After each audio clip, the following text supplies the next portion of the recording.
Well, greetings, imagination connoisseurs. Once again, it is I, your Duke of Dope Discourse, your master of fun and wonder, your viceroy of verisimilitude, your sommelier of cinema, your Archbishop of Banterbury, your Chancellor of Cheerfulness, and of course, your existential Mr. Rogers, Robert Meyer Burnett, and I am here with a day delayed and a dollar short episode of Robservations, to show about something. This is episode 422. It was supposed to air yesterday. It did not. I had no internet. Internet was flickering on and off all day yesterday in our neighborhood. It was a local outage, thank God. It's happened a couple times. Obviously, not a fun thing and very frustrating because I use the internet for a lot of things, not just going on this show. Actually work-related material, and it was a frustrating day. And also, Elizabeth is in school. She's going to Arts Center, and her classes are now virtual, so it was a bummer all the way around in our household. But we persevered. We got through it, ladies and gentlemen. I'm keeping the same show as I was going to keep yesterday, and I'm more excited to do it today than I was yesterday. So that's exciting. That is exciting. Now, I've got to deal with something. I have to deal with our giveaway.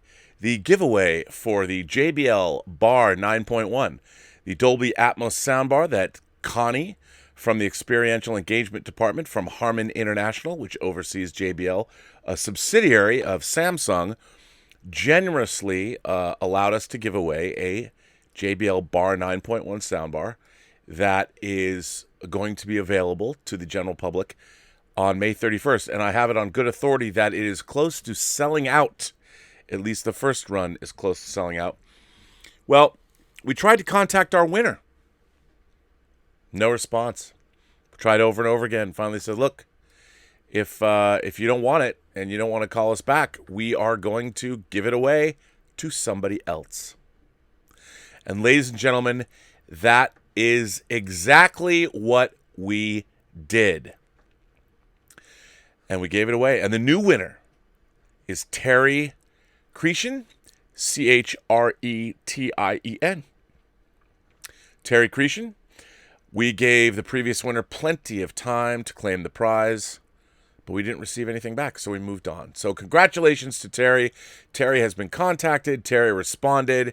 And I have contacted JBL, and I have contacted Harman International and their Experiential Engagement Division, and it is going to be sent out soon.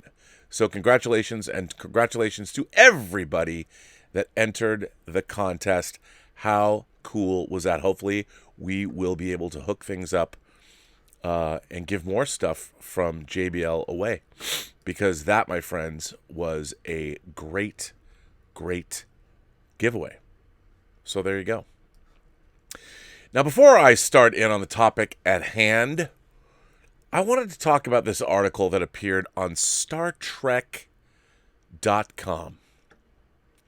I don't know if you read it. I was incensed by it.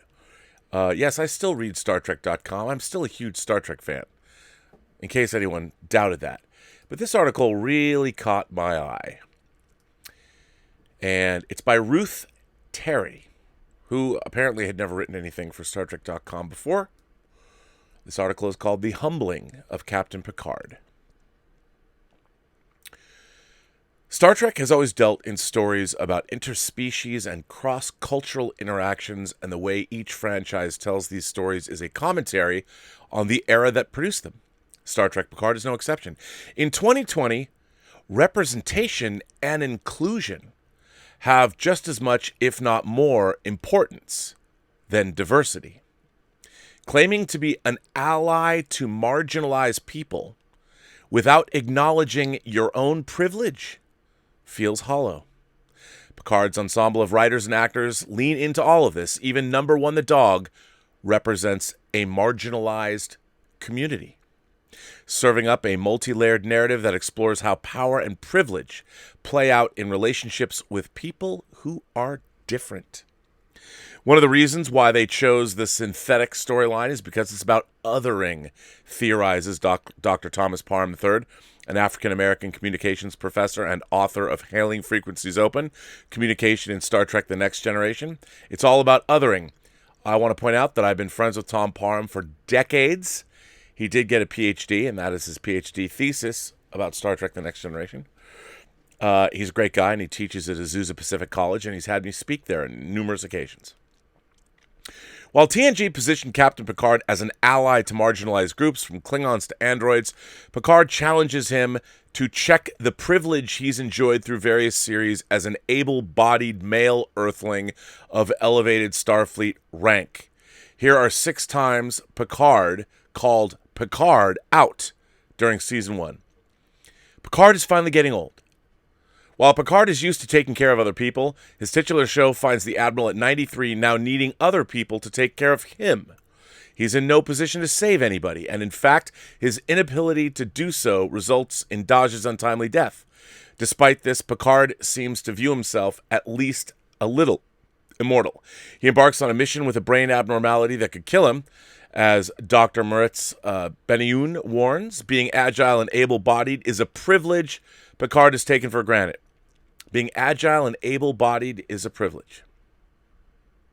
For granted, even after his Borg assimilation, and the lack of it becomes a crucial plot device that carries through to the season finale.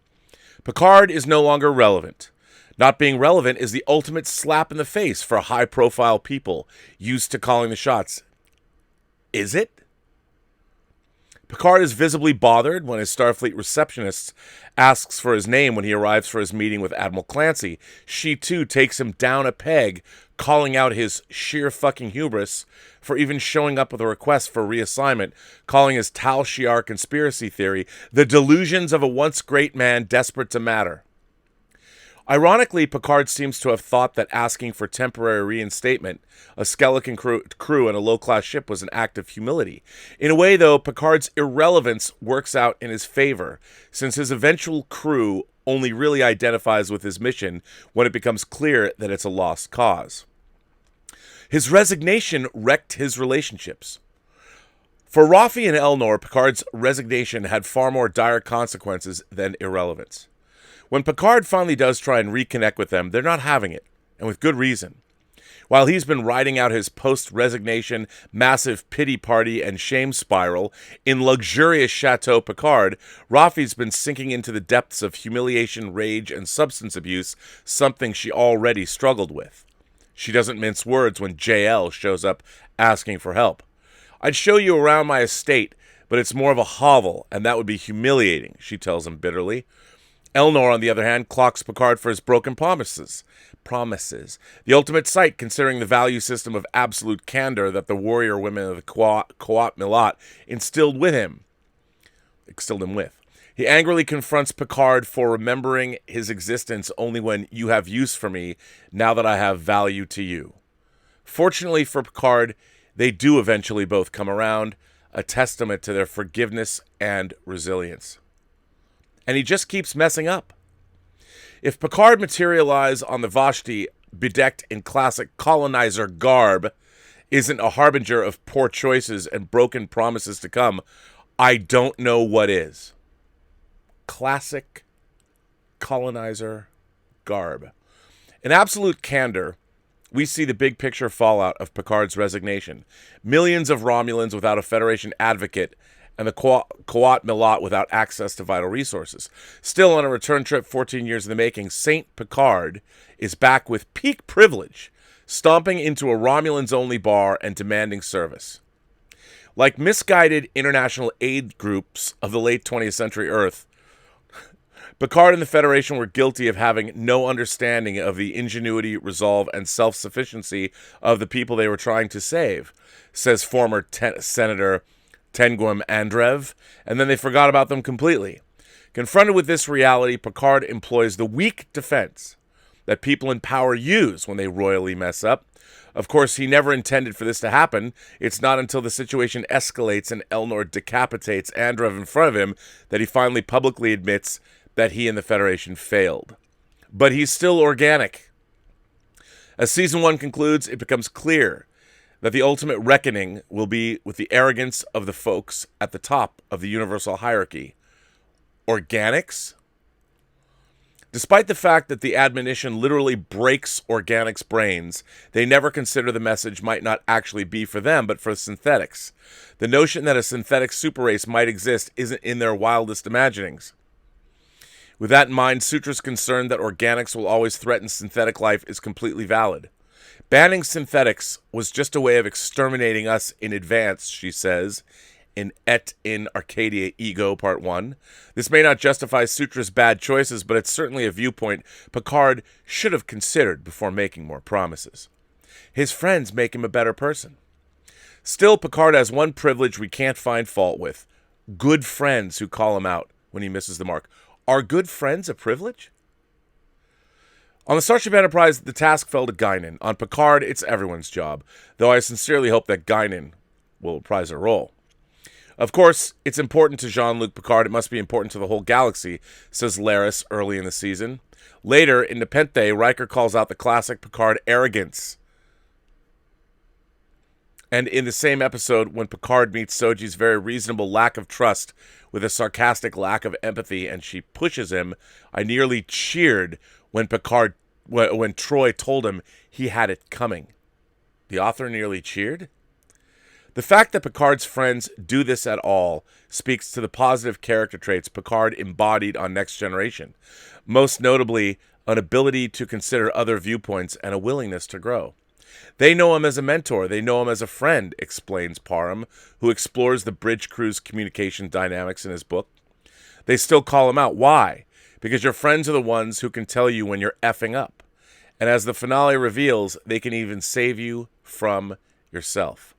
Ruth, according to this website, is a black Latinx freelancer based in Istanbul who writes about culture, travel, and wellness. She hasn't finished all of Deep Space Nine.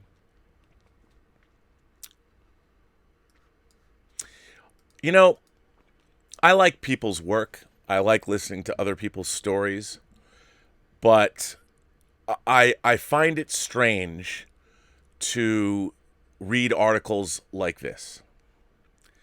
You know, there's all kinds of privilege, I guess, in the world, but I think the first privilege that we all share is that we were born, that we exist at all.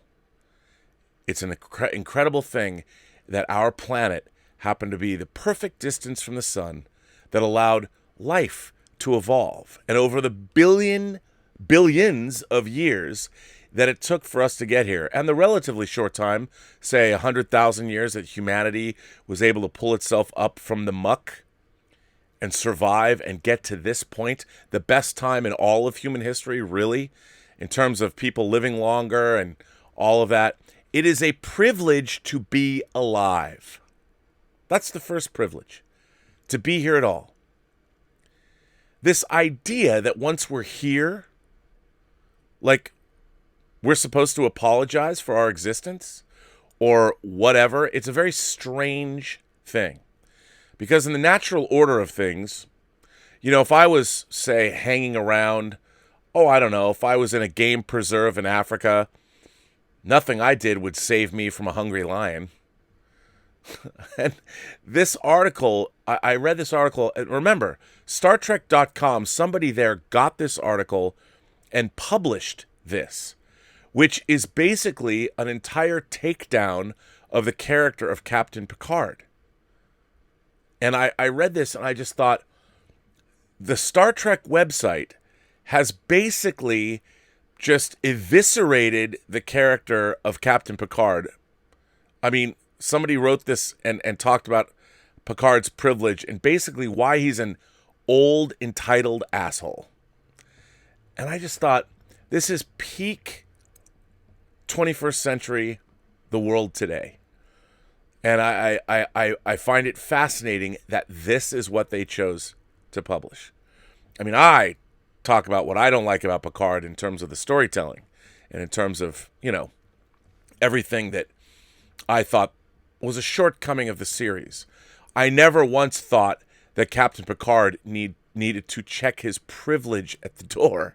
I didn't see him as being privileged in this show at all. As a matter of fact, just the opposite. In a post needs or post the society that mankind or womankind or people kind or no one kind or everyone kind, whatever you want to call it, the utopian civilization, the post-want civilization that developed on Earth, if you wanted to be a deadbeat, alcoholic, absentee mother, you had to choose to do that. That's on you. That's not on anyone else. It's just because somebody resigned their commission doesn't mean you had to do that.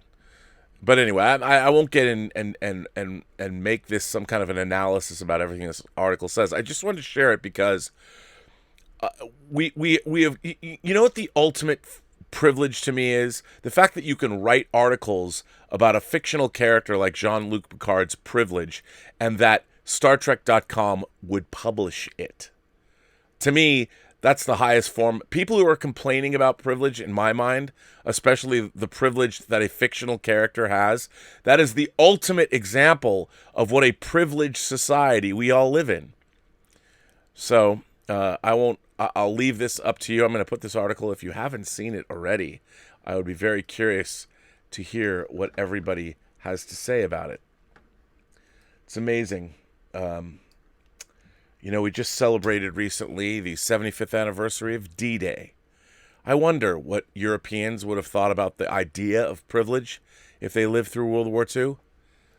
I really do. But check out that article and tell me what you think. Because, oh boy, the privilege of Jean-Luc Picard. Jean-Luc Picard is the most privileged man in all of fiction. So let's take that guy down a peg. That's what I learned from my Star Trek. By God. So over the last 2 days on the old Twitter, I have been taking a beating from that old crew over at the hashtag release the Snyder cut, whatever, about my past. I mean, we've been talking about the idea of the Snyder cut all the way back to the time when Zack Snyder was replaced on Justice League. I've been talking about it for years.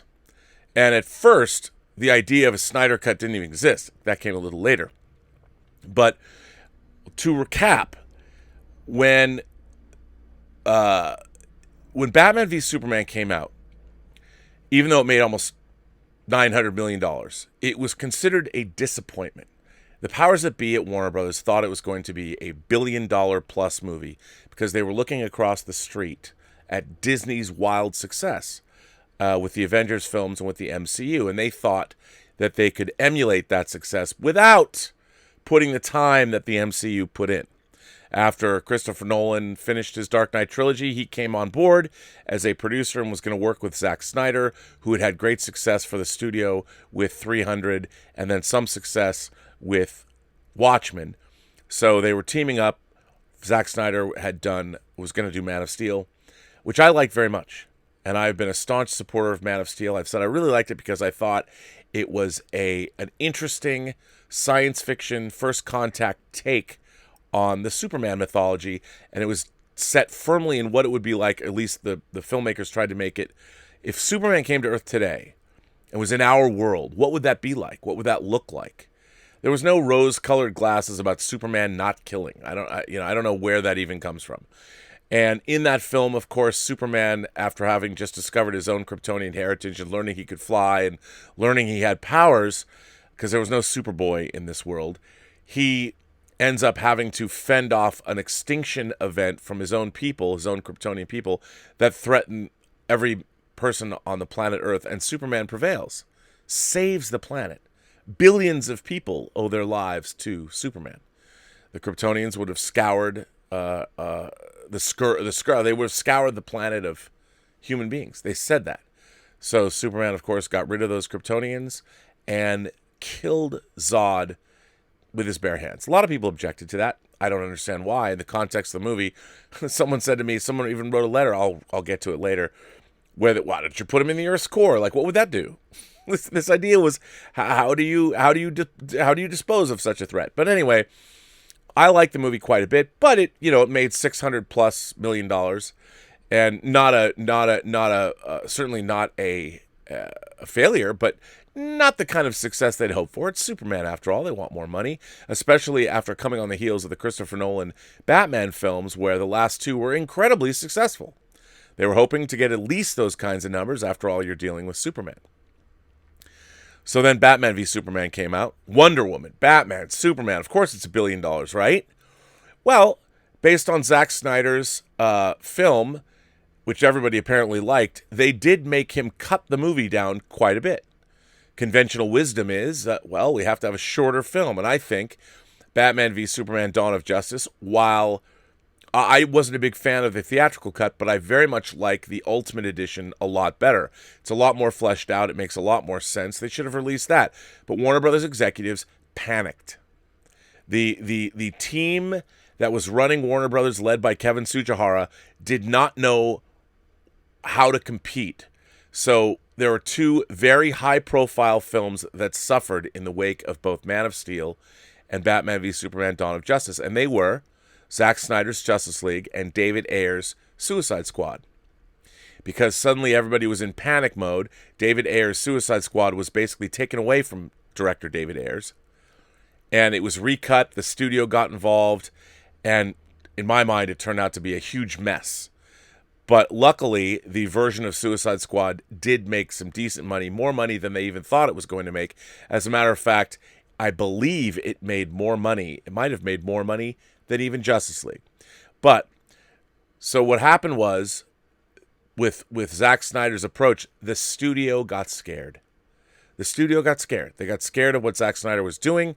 They know that their entire future plans rested on Justice League, so the same thing that happened to Suicide Squad was happening to Justice League. Everybody was questioning Zack Snyder's approach, that the Marvel Cinematic Universe was light and airy and it was family friendly, whereas Zack Snyder's approach was far darker and cooler and more awesome, or so people thought. But they didn't think that approach. They balked. Rather than support their filmmaker, the powers that be at Warner Brothers were trying to figure out ways to change things up. Unfortunately, the Snyder family had a horrible tragedy in their family, and it was a way for Zack Snyder to walk away, and famously Joss Whedon, who directed the first two Avengers movies, came in, rewrote a lot of the film, and reshot a lot of the movie. However, Zack Snyder was finished shooting his movie. Principal photography was finished, and he was deep into the post-production process. I think a year into the post-production. Or no, pardon me, he was four months into the post-production process, and he left the project.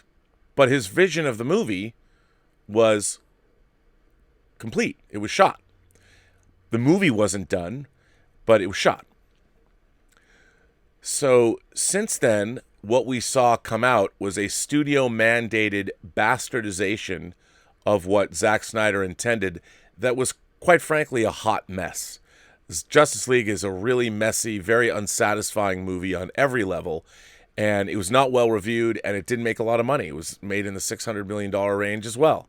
The Justice League, when an Avengers movie grosses $1.5 billion, and now with Endgame $3 billion, a $650 million Justice League movie was a huge debacle, a huge failure. Now, to all of those people that have been saying on the old Twitter that I don't know how a movie is made, I want to be very clear with what I'm about to say. And as somebody who's been covering this all the time, or for the last 3 years on many shows, and I've said many different things about this, I want to explain a few things about the process of movie making. When a movie, a big effects tentpole property is made, there is a lot of pre-production that goes into the making of films, which means a lot of it is previs, which means pre-visualized via animatics, which are usually now they're CG generated little animations or storyboards. Storyboard artists work on things, and so even before the movie's shot, deep into pre-production, they are using the pre-visualization materials to figure out how the movie is going to get made. How are they going to shoot this? What kind of effects are we going to use? An effects supervisor is also hired. And that effects supervisor's job is to figure out, how do we realize all of these shots? So pre-visualization, just like it is in animation itself, extremely important. And it becomes a very iterative process. Like, you can actually sit down before the movie's even shot and start cutting together pre-vised sequences to watch them. And literally, this is before the movie's even shot. You're watching these sequences, you can make adjustments to them, and you can change whatever you want. On the case of Superman Returns, as everyone knows, I worked on that film, and I was in country, and I was on that set every day it was shot. There was a gigantic pre-visualization department that was working deep into the production of the film, because whenever they came up with new ideas, they could previs them, and it was very iterative, and then they would cut in the previs into the movie itself. So the Superman plane rescue sequence, that was prevised. And then what happens is, that's left in the cut of the movie, and as they shoot the live action plates or whatever they need, like say you have a plane sequence that's got 100 different previs shots. As you would finish, say you're in the middle of principal photography, as you would finish that stuff, you could then drop in those shots. And a lot of the time, it's people on green screen. So by the time you get to the end of a film, in the case of Superman Returns, we were there for a long time. So the movie was actually being edited. When you're shooting for over 100 days, there's a lot of editorial that goes on in a movie like that, just like there was on Justice League, before you were even wrapped. So normally, when you make a movie, there's what's called, at first, an assembly cut of that film. I know I've talked about this before. An assembly cut is usually a cut that the editor is making while you're shooting during principal photography. Now, the editor is not usually making big choices, but is assembling the coverage and trying to pull what he thinks or she thinks are the best takes based on what the script supervisor's notes say. Like, a lot of the time they'll have what's called a circled take, and or 2 or 3 circle takes, and that's what the editors go through because they know the director's chosen those takes as the best takes. So by the time a movie's finished, you actually have what's called an assembly of the film, when everything's been assembled. This is not something that's ever to be shown to anybody. It's just to allow the filmmakers to know where they're at. If they're missing something, they can go back and get it, or whatever. But it's something that you do when you make a movie. Now, in the case of a tentpole property, or a movie that's going on for many months or many weeks, it's a little bit more refined because the director will go in at night or on the weekends. In the case of Superman Returns, Bryan Singer went into the edit bay every day, and John Ottman and Elliot Graham, the assistant editor, were cutting the film because Bryan had worked with John so much. John knows what Bryan likes. John was also a director in his own right. So there's a lot of editorial that goes on. And as these things are happening, they're cutting together the sequences, the effect sequences that take the longest to do or require the most work in post, and they can have those, and it's called a turnover. They turn those over to the effects supervisor, who then farms them out to whoever's doing those effects. And as you all know, in the case of giant movies that get made today, there could be 25 different effects houses and literally thousands of people all over the world working on those effects. And when those effects come back in, and every time you get what's a finished effect, or what anybody hopes is a finished effect, you have an effects turnover screening. So literally, you'd go into a screening, and the director, Bryan, would be sitting there in the case of Superman Returns, and they show various iterations of the effects. Like, this might be iteration 5. And Bryan will go on and make comments, and eventually you get to a shot where you sign off. The director says, okay, this is done. So the shot is then effectively what's called turned over and gets cut into the movie.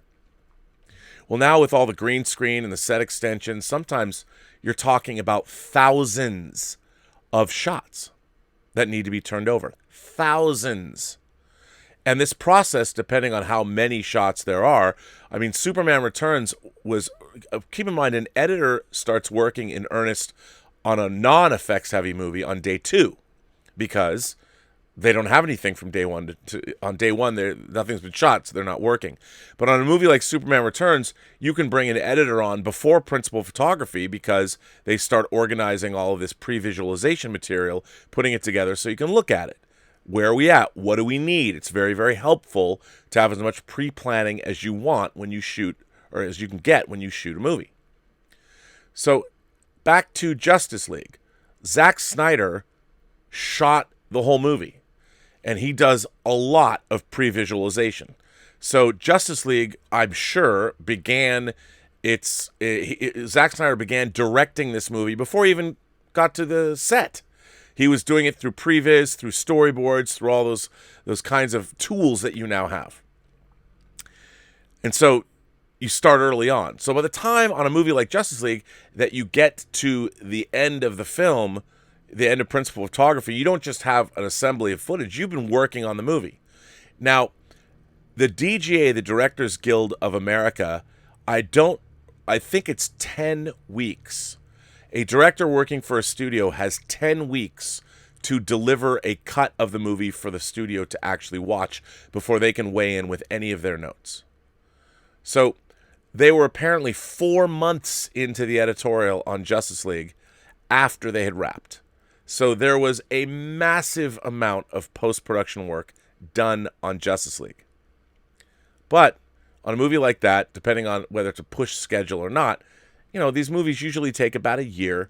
Once you finish principal, about a year, unless you are doing something like a Bond movie, can do it a little faster. But these movies are very labor-intensive when it comes to effects.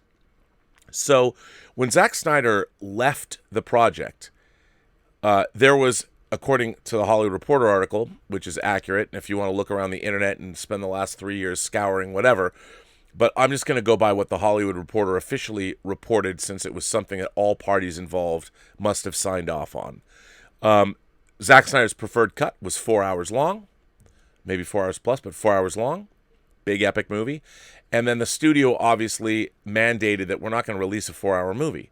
So you have to do what we would call the theatrical cut. And he had a version that was 2 hours and 20 minutes. Now, as we all know, if you follow Zack Snyder's career, as I have, there are 3 versions of Watchmen that he did for Warner Brothers. So Zack Snyder is absolutely a team player when it comes to the studio. He delivered a theatrical cut of Watchmen. Then he delivered his director's cut of Watchmen to be released on home video. And then, of course, there is the ultimate cut of Watchmen that adds the Tales of the Black Freighter animated sequences and even more live-action material. So Zack Snyder is no stranger to doing various iterations of his own films for the studio. There's 2 versions of Dawn of the Dead, for instance. So this is not a surprise.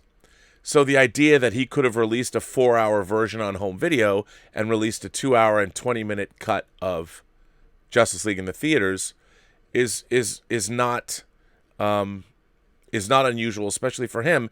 There's precedent even at Warner Brothers for him to do this, which is great for all of us. So great. However, the difference with Justice League is that Joss Whedon was replaced. That Zack Snyder am I mixing them up now? That Zack Snyder was replaced on Justice League by Joss Whedon. Because of this family tragedy, he was unable to continue, and he was replaced. And Justice League was finished by somebody else. And that somebody else that was hired, Joss Whedon, was specifically hired, not just because he directed Avengers 1 and Avengers Age of Ultron, but he was specifically hired to lighten up, to change the DNA of the movie that was being made. Change it. Now, obviously, a lot of money had been spent, so they could only do so much. But Joss Whedon was brought in specifically to change the tone, the feel, everything about Justice League, because the studio mandated that. So Zack Snyder's vision for Justice League was abandoned. Now, that's pretty unprecedented. It's things like that have happened before, but not quite like this. This is a once-in-a-lifetime thing, I think, that happened. And I thought it was, from my own perspective, a monstrously huge mistake on the part of the studio. Big mistake. But anyway, So when Justice League comes out, and I'll tell you, I wanted to see a Justice League movie since I was a little kid. It was one of the most disappointing cinematic experiences I've ever had. Love the cast, love all the characters and everybody they cast to play the roles, but the movie was a hot mess. And even what was there, what we wound up getting, forget the fact that Henry Cavill wouldn't shave his mustache when he came back because he was working on Mission Impossible Fallout. Just the rest of the movie is ridiculous. And what's even worse is that if you look at all the trailers leading up to Justice League, there's all this footage that was clearly shot, backstories for Cyclops and the Flash, things that were going on that we never saw. I mean, I was hoping it would tie into the nightmare sequence from Batman v Superman, the sequence where you saw the parademons and you saw that Earth was being turned into Apocalypse by Darkseid. All of that was supposed to pay off. None of that was even dealt with, really, other than the fact that you had Mother Boxes and Steppenwolf. But none of that was ever dealt with. Not really. So the Justice League that we got was a studio-mandated bastardization of the vision that Zack Snyder was bringing to the material. Zack Snyder, who had already done right by Warner Brothers with 300, with Watchmen, with Man of Steel, and with Batman v Superman. It was the studio's expectations, their unfounded expectations, I think, that weren't met. And anyway, Zack Snyder was summarily dismissed from the film. So since then, we all know the hashtag release the Snyder Cut version, because after the unsatisfying debacle that was the release version of Justice League, I, like many other fans, were like, hey man, why not release Zack Snyder's original cut? Well, here's where people don't understand the business of Hollywood. Justice League was a failure. And as I've tried to explain many times, and I was explaining on the show just the other day, that everything that a studio does, you have to be able to pay for it. And the thing is, there was no incentive or reason to pay for a new version of Justice League. You don't throw good money after bad. Justice League failed, and as far as the studio is concerned, why put it out there? But for anybody, for fans like myself, for any movie fans that love Zack Snyder's work or was watching this stuff, knows that there was a much better film there, obviously, and it was very compromised. And Kevin Tsujihara's regime was changed, and new people came in and ran the studio. So this version that Zack Snyder was working on, now here is the thing. Here's where all this craziness comes into play. As somebody who, as a post supervisor myself and who edits films and has covered gigantic tentpole movies as a documentarian, I mean, I understood that after 4 months of post work on a movie like this, there was a lot of post that was done, but it wasn't finished. It takes a lot longer than 4 months. No matter, I mean, they've been planning shots since the pre-visualization of this movie before they even started principal photography. So I get all of that. But still, there's a lot of post-production that needed to be completed. And that was just... And people talk a lot about this mythical, like, this cut. Well, when you start cutting a movie, of course, you always have a cut. Do you have the finished cut? No, you don't have a finished cut until you have a finished cut. And in this day and age, you can tinker with the movie up till days before you have to deliver it to the studio. And believe me, people are working on these films until the days before they have to be delivered to the studio because they can. And so this Zack Snyder version of Superman has 2 cuts, according to the Hollywood Reporter. Now, when I say cuts, these are the 2 cuts that he basically was comfortable with. The 4-hour version, and which he thinks is, he said, at least by the article, the definitive version, and his 2 20-minute cut that the studio mandated. He doesn't like that 2:20 cut, but he knows that he'll get to release his long version on home video, but he has to play by studio rules. But anyway, they made the movie. That ship had sailed. Justice League, the ship had sailed. So this idea that, of course, that Zack Snyder could bring back his cut, very real possibility, and everyone started lobbying for the bring back the Snyder cut. Now, as a person who, well, 1, worked at Warner Brothers in feature production, and 2, understands the issues with this, it's not just a question of putting a movie out, putting a new version of the movie out. It's, first of all, the biggest hurdle is who's going to pay for it. Warner Brothers doesn't have the money. They can't justify, and as I tried to explain the other day, every bit of, every dollar a studio spends has to be accounted. And the only way the only way anything like this could even be attempted is if there's some way that you could spend the money and justify the expense. And as we have been saying from the very beginning, how do they justify the expense? It's not like they're going to spend $10,000. I've always maintained there was tens of millions of dollars of work to be done on the visual effects and finishing a movie. That just comes from my post-supervision experience, and I understand how the process works. So it's not that we ever said that there wasn't a cut. I never thought, of course there's a cut. There's a cut of a movie. As soon as you start cutting a movie, there's a cut. It just depends on where in the cut you're at. Now, an assembly cut isn't even something when a director starts working on a movie. The assembly cut isn't the assembly cut anymore. You are working on a fine cut. An assembly cut usually is something only a editor comes up with to show the director to see where they're at. And when you have an assembly cut of the movie, make no mistake, that is the beginning of the editorial process. It is not some kind of an end. It is the beginning. And on tentpole, effects-heavy movies, there's no real assembly cut because you've started off in pre-production with previs, and you've even started cutting the previs down. So, when you're talking about an assembly cut, it's basically live-action material. It's not even finished effects stuff. It's mostly the live-action material all cut together. So anyway, whether this would happen, I never thought it would. I never thought that there was ever going to be a Snyder cut of Justice League that we would see because there was nobody to pay for it. There's nobody who had the will or the wherewithal to do something like that, and then they took everything in a different direction with the DC universe. So I figured it would never see the light of day. But then the world changed, as it tends to do, which now we have HBO Max. HBO Max is a huge streaming service, and they're going to be doing what Netflix does. They're going to be spending billions of dollars on new programming. And look, this was before the corona pandemic, but they're looking at ways, how do we get people interested in HBO Max? And as you read in the Hollywood Reporter article, back in November, after all this, look, did the fan community bring this whole idea to light? Absolutely they did. There's a very vocal group of people that started a hashtag, and some of them were very organized and did it in a very interesting, very unique way.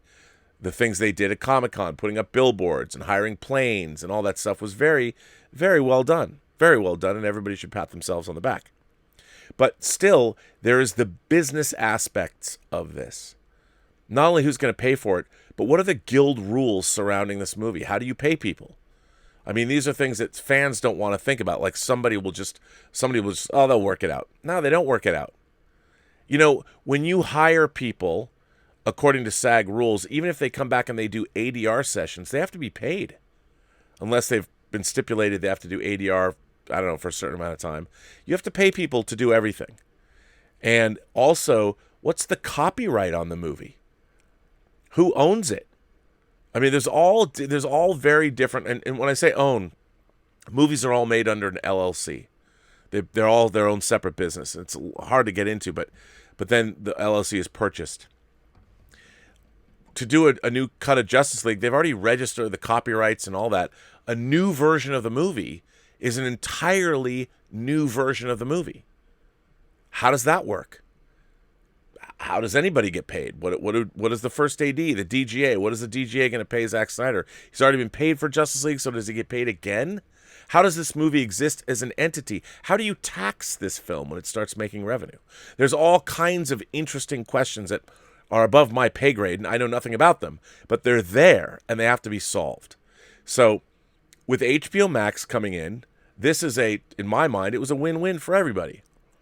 The hashtag release the Snyder Cut fans got what they wanted.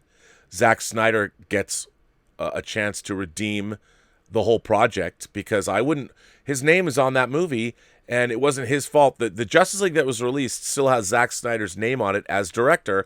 And if this was my career, I'd be like, you have to have your name on a studio movie because there's monetary things involved. There's also a contract that you signed. So if it was bad, I would want any opportunity I could to make my work better that more represents my work, that better represents my work. So with all this happening, did I see this coming?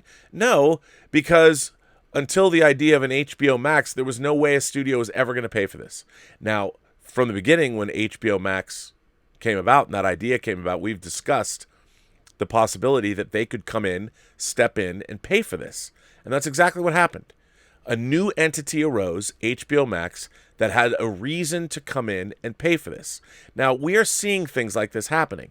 Quentin Tarantino went back in and did he cut The Hateful Eight up into 4 different episodes, and now they're on Netflix individually as episodes, not the whole movie. You can still get the whole movie if you want, but now you've got this longer alternate version. There were 2 different versions of Exorcist 4 that Warner Brothers put out. So the precedent's here. We live in a new world, which is great. But now we get to the part that I wanted to cover. I was rehashing the old show. Yesterday, on May 21st, Drew Taylor over at Collider wrote this article. Why releasing the Justice League Snyder Cut sets a dangerous precedent. Well, it happened. Zack Snyder's cut of his failed superhero team-up movie, Justice League. See, his failed. You know what? Right then and there, I would be like, this is exactly why Zack Snyder has an incentive to want to even do this. It wasn't his failed version. It wasn't his version at all. The studio took it away after he had a tragedy, wouldn't wait for him. They abandoned their filmmaker. Rather than stand by him in a time of need and let him come in and finish his film, they didn't do that. They replaced him, which is not... that's not a studio standing by their filmmaker. That's a studio, make no mistake, Warner Brothers was trying to stave off what they believed to be catastrophe that was coming down the pike. But their very actions, I think, exacerbated that catastrophe. Anyway, well, it happened. Zack Snyder's cut of his failed superhero team-up movie, Justice League, will see a release on Warner Media's direct-to-consumer streaming platform, HBO Max, sometime in 2021. Members of the movement who have been hectoring Warner Brothers to release this version of the movie see it as a giant win. Everyone else should be worried about what this means for the rest of cinema. The saga of Snyder's Justice League starts long before the internet began crying out for the Snyder Cut. The production of the movie was fraught, and Warner Brothers started second-guessing their decision to go all in on Snyder once Batman v Superman: Dawn of Justice became a commercial disappointment and a critical disaster. An original plan for 2 Justice League movies was reduced down to 1, and the shape of the DC Extended Universe, Warner's attempt for a Marvel Studios-style series of interconnected films, grew foggier and less defined. Eventually, Snyder left the project in the wake of personal tragedy. They replaced Snyder with Joss Whedon, the writer-director of The Avengers and its sequel, who had a few short months to do the unthinkable: fix a giant cruise ship with a busted hull that was quickly taking on water. I would posit that it did not have a busted hull. What was busted was the executives at Warner Brothers who had unrealistic expectations and did not manage those expectations in a reasonable way. But anyway, fans imagined that the rough cut of Justice League that Snyder submitted to the studio was better than the one that was released into theaters in November of 2017. And by the way, how could it have not been better? They shared the hashtag on Twitter, bought billboards in California and New York, flew planes with a giant sign that read "Release the Snyder Cut" trailing behind it. They even got corporations like Subway to contribute to the cause. But worst of all, they cloaked their activity, which grew into something of a public nuisance, under the shadow of charity. They regularly contributed to suicide prevention foundations, which on the outset seems noble, but really was a way of concealing what they were actually doing, bullying everyone. They bullied those who suggested that maybe the Snyder version, which would require tens of millions of dollars to finish the audio and visual effects, might actually be the worst version. Who would want to watch a half-finished movie anyway, the skeptics wondered. They bullied those who thought that the theatrically released version was good. But most of all, they bullied Warner Brothers, who clearly went in a completely different direction from what Snyder was planning. According to a report in the New York Times, Whedon wrote 80 pages of new material. Fans in the industry began asking anyone involved with the film about what they thought about the Snyder Cut and whether or not they thought it should be seen. One of the most vocal supporters of this movement on Twitter described the move by Warner Brothers as sabotage, failing to acknowledge that if the version Snyder submitted was so good, then Warner's would have probably released it in the first place. As Snyder eventually began stoking the movement, so too did several stars of the film, including Ben Affleck, Jason Momoa, Henry Cavill, and Gal Gadot. It seemed like a profound waste of everyone's time and further evidence that the only tool in this movement's arsenal was aggression and unpleasant forcefulness. The fact that Warner Brothers has not only acknowledged this incredibly obnoxious fan uproar, but also agreed to, per their demands, quote, or hashtag release the Snyder Cut is mystifying and potentially dangerous. The message is clear. You bitch and moan enough, chances are that the studio might not only hear you, but agree with you. The fan uproar, which was at the very least very annoying, and at the very worst, especially on Twitter, actively threatening, which I can attest to, but it's okay, has been vindicated. Their methods have been approved. Everything that they did had a purpose because Warner Brothers has finally given them what they want. We have seen the shadow of the hashtag release the Snyder Cut movement rear its ugly head recently with the release of The Rise of Skywalker. Fans convinced that J.J. Abrams had an original cut that was far superior to the one that Disney and Kathleen Kennedy released in the theaters began whining to release the J.J. cut. I've talked to several people involved with the film who said that it was a trial to get any cut ready for its December release, so the idea that an entirely separate version exists is laughable. Like any good conspiracy theory, the fact that it couldn't be true doesn't really matter. The idea that Snyder or Abrams have toiled away on some unseen masterpiece is ultimately more comforting than the reality of the situation that they just made lousy movies. For as long as the movement has raged, Warner Brothers has done the right thing and simply ignored them. The internet already gave them a voice when they shouldn't have had one. Yesterday, the studio gave them something they never expected but always craved: legitimacy. And now we're screwed. Fans, displeased by perceived slights, will now be insufferable. Not only will they demand alternate versions of movies more often, but their rhetoric will infect the release of this and any other DC property. If Warner Brothers thought that this would quiet them down, it won't. If anything, it will amplify their voices. The entitlement is already unbearable. You also have to feel for the creative talent involved in trying to fix Snyder's problem. From Whedon to the countless artists and technicians who labored day and night to meet the release date.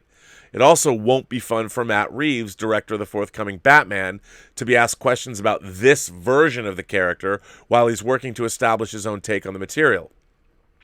And it would be wise to remember that this is not a case of an artist having his paintbrush taken away from him midway through completing his masterpiece. Justice League is a corporate product, one designed to sell Happy Meals and bedsheets and pave the way for additional, equally unambitious product. Snyder agreed to provide something and didn't follow through. That is simply not true, by the way. Now, Warner Brothers is going back on its commitment, and instead of just giving fans something, it's unclear now if it'll be a movie, it could be a miniseries, Warner Brothers has been bullied worst of all, and not that their behavior regarding Snyder's dismissal was all that admirable. And they have responded in kind. Oh, here, just have it. Now leave me alone. But bullies are never done. They'll be back, and we'll all have to pay for it. So, again, that is an article by Drew Taylor. It was on Collider yesterday. And this is what I was going to read about yesterday. First of all, let me just say that I completely disagree with Drew's take on this material. All the way back, as everyone knows who follows pop culture history, Star Trek, my beloved, the original series, was saved by a fan-mounted and fan-pushed letter-writing campaign.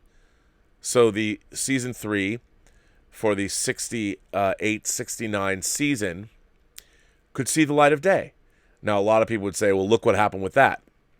Still, if it wasn't for fans, Star Trek would only have lasted 2 seasons, and there probably wouldn't be a Star Trek at all today. It would have died and fallen into obscurity. But because they had 3 seasons, they were able to put it in strip syndication, and people saw it, and it got its fan base back, and now it is what it is today because of fans. Fans are obviously the most passionate people about this stuff. And I'll tell you something. Zack Snyder has a fan base. I mean, he's done right by people. I've said many times, I was poised to hate his Dawn of the Dead, and I liked it. Certainly his 300, while a slavish recreation of the Frank Miller graphic novel, was a slavish recreation of the Frank Miller graphic novel and pretty damn cool. Now, while I have problems with Watchmen, it has no doubt You can't say that he was half-assing it. I mean, Sucker Punch was kind of a hot mess, but I own Hot Toys figures from it. Sucker Punch has a lot of value, especially if you want to not necessarily sit down and watch it, but just have it playing in the background because the visuals are so cool. You know, and by all, Man of Steel, Batman v Superman: Dawn of Justice might not have been to everybody's taste, but it certainly was ambitious. And the studio went with him. The studio was all in. And the studio, let me tell you, the studio sees every single... When I worked at Warner Brothers in feature production, and I've said this before, every single day after lunch, beginning at 2 o'clock in the afternoon, sometimes it would start from 2, usually it was 2 hours, all of the executives at the Warner Brothers executive branch in feature production, and then Bob Daly, Terry Semmel's office, anybody, those executives would go to screenings of all of the dailies of the movies that Warner Brothers made. All of the dailies. They would watch the dailies that were shot the day before. So they could see exactly where a movie was, how did it look, how are the performances. They knew. I'm sure nowadays people don't do that as much because now you can watch everything online, and when you can watch everything online, you don't necessarily have to watch everything. But back then, you had to go to a screening room on the Warner lot, sit down, and watch that footage with your fellow executives.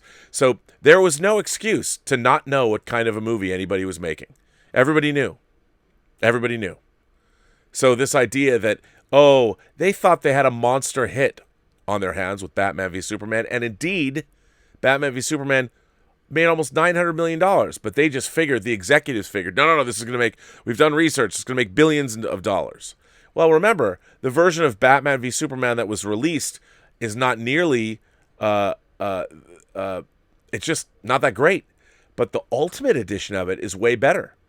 And this was all called by the studio. So, anyway, knowing what happened to Zack Snyder in the course of this movie, he was dismissed. Sure, they had an excuse, and they had a good excuse, unfortunately, in terms of what happened with in his personal life. From a business standpoint, it was a huge error. There was nothing about it that made any sense other than from a corporate standpoint, we got to get the guy. They literally got the guy that went and made the Avengers movies and made the movies that they were pointing to and made all that money. They were literally going, we're going to go get that guy. They went and got that guy, hoping that you could Frankenstein out some kind of a new version of the movie because he would bring his Joss Whedon-isms to Justice League. That's what they actually thought. That's why they did it. It doesn't work that way. So it turned into a debacle, a disaster. What they should have done was given Zack Snyder time off and let him finish the movie that he wanted to finish. And the reason that fans were so passionate about this is because, as we saw in the trailers and all this material, there was a lot more to this movie, and it was a lot better than what we got. I would think it would be better. It certainly looked better. But when the movie opens with this weird Henry Cavill that doesn't look like Henry Cavill because they're digitally removing his mustache, and they went ahead with that, you know, that in itself is the big mistake that was made. Big mistake. And I'll tell you, they went ahead with that. This was a studio brain trust that they were all, because everyone at the studio is always, you're in fear for your job. And it was a huge mistake. So this article basically calls the fans, the fans who wanted to see this version, bullies. And that this shouldn't be fandom going forward. It's part of toxic fandom and all that. Look, we as fans are definitely passionate about, because the word fan does come from fanatic, and we do want to see these things. Hell, I never thought it was possible, but knowing this cut existed, of course. And it's not, when we say cut, Zack Snyder's version of Justice League was a movie that was in the process of being made the way every other movie is being made. And in terms of, he might have had that 4-hour cut, but I'm sure there's things he wanted to tweak. And when visual effects are finished and they come in and you keep working, every director and every editor will work on a film until they absolutely cannot work on it anymore. They'll try things, they'll put things in, they'll take things out. That's how a movie's made. It's a very iterative process.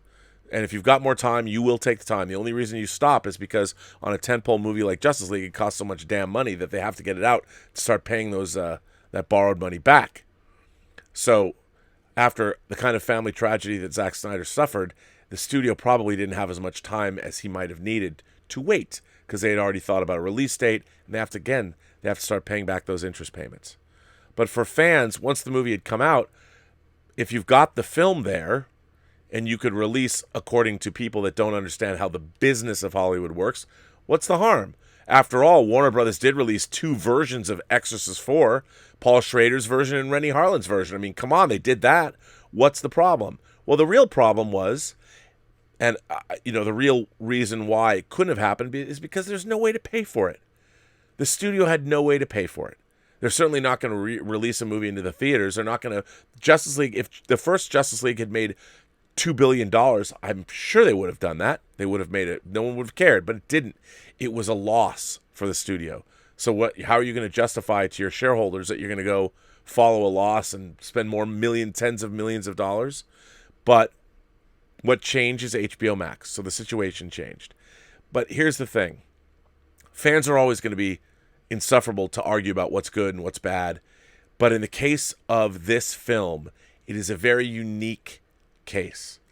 And I'm hoping that the fan community does not start bullying every filmmaker that starts making movies, because look at people's snap to judgment. The fan community does not have a very good record at knowing what the fuck they're talking about. Heath Ledger is the Joker. What? Michael Keaton is Batman. Are you kidding me? If you followed what fans' initial shock is, you'd never get anywhere. But in this case, I would say that there was good reason. There was a studio that made a bad call. They made a call about in fear. They threw a filmmaker. Actually, remember, they threw 2 filmmakers under the bus, in that David Ayer was doing the same thing. They had the same problem with David Ayer, although that came out a little better. But both David Ayer and Zack Snyder suffer the same fate. They suffer the fate of studio executives who were scared, that were second-guessing themselves, that were trying to compete when they shouldn't have been competing with another studio. They should have just been competing with themselves and trying to make the best movie they could. And suddenly you have studio executives who are second-guessing their filmmakers. Remember, studio filmmakers are already part of the most rarefied air of entertainment people in the world. How many people are on a list to direct a studio movie? Well, there's really about 5 at any one time. We'd say there's maybe 20, but studios really only want the same 5 people. I mean, if possible, they'd want Christopher Nolan to direct every one of their movies. I mean, that's just the way it works, but that's not how many people there are on the planet. Christopher Nolan's going to make his own movies. But the studios would want it different if they could get it differently. So this is a victory for fandom, as Star Trek getting its 3rd season was a victory for fandom. Fans are always going to bitch and moan and complain, but I don't see this. And you know what?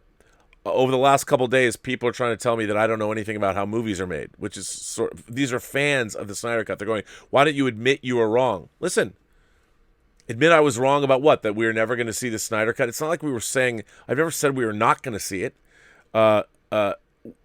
It's new information. When new information is provided, you can change what you think.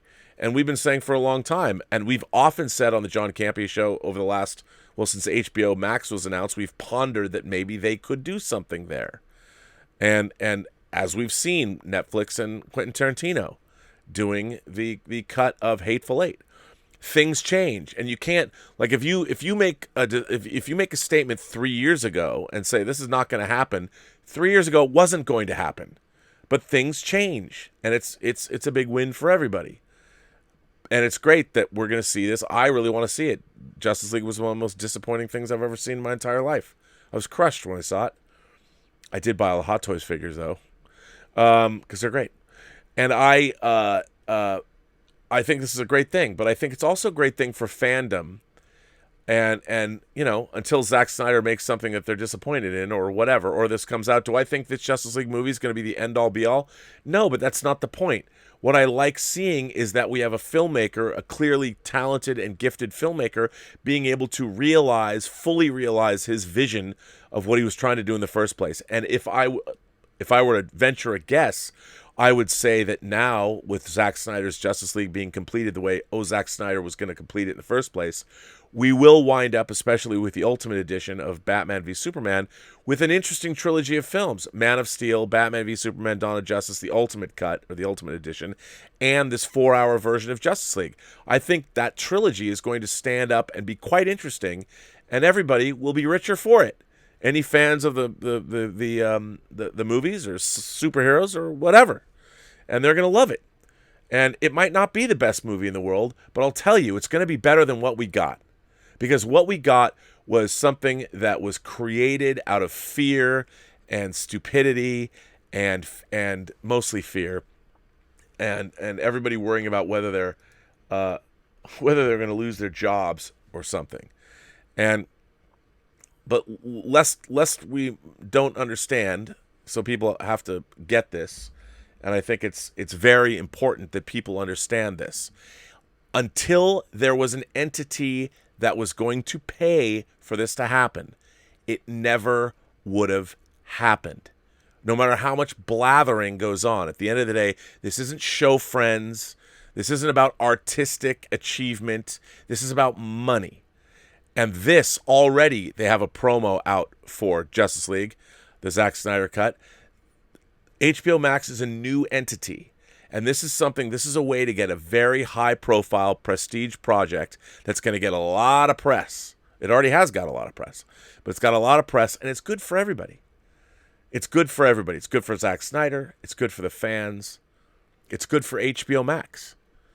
Now, do I think that already people are like, well, there's a 4-hour version of Daybreak, the final episode of Battlestar Galactica. Let me tell all of you, there's 4-hour versions of every fucking movie ever made. Because that's the process of how a movie is edited. So if you want to see other cuts of movies, every single movie has other cuts of them, because that's the process of editorial. You cut it down until you're done, or hopefully, or you run out of time. And I hope fandom is smart enough to understand that. That, don't start clamoring for different cuts of it, because that's just not the process. That's not how movies are made. This was, let's hope, it's recognized as being a unique situation where the movie that we're going to get, I would assume, is very different than what we got. I'll tell you one thing, there's going to be no shots of Henry Cavill that have to have his face digitally altered, because Zack Snyder already shot all that stuff. And by the way, I'm sure that if he does have the support of all of his, especially the cast, then maybe they can. They're going to have to come in, as it was reported, and do ADR, which is dialogue replacement, because when a movie goes through post and you're shooting, even though you're on set and you've got sound people, sometimes there's wind machines blowing, and they have to loop the lines later, which is another thing when they're saying, they hadn't even looped any lines, So what we're going to get is going to be a different movie, a different vision, and it's going to be something worth getting. Most movies, what we got is the best version of those movies. But in this case, I don't think it was. So I think it's good for everybody. Just so everybody understands, once HBO Max was there to pay for this, that's what made it happen. They could free up some cash. And, yeah. So there you go. Anyway, I just thought that was, I wanted to talk about that. And, if people want to still rake me over the coals on Twitter, that's fine. That's fine. You want to sit there and go, admit you're wrong. Wrong, admit wrong about what? That it wasn't going to happen and now it can happen? That's great. I'm happy for that. But wrong, it's not only, what's really interesting too, and what I'm most fascinated about, is the legalities of this. How does this work with the WGA, the DGA, SAG? How does this work with Joss Whedon? I like Joss Whedon. I'm a big Buffy the Vampire Slayer fan. I love Angel. I love Dollhouse. I love Firefly. And I love the first 2 Avengers movies. So how does he feel about that? His name isn't on it as a director. I'd be curious. He did the best he could. He was hired. He got paid.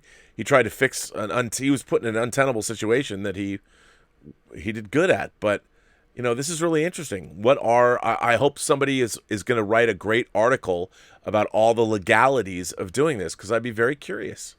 Very interesting. But if anybody knows about him, it's Warner Brothers, because they made Rennie Harlan and Paul Schrader's versions of Exorcist.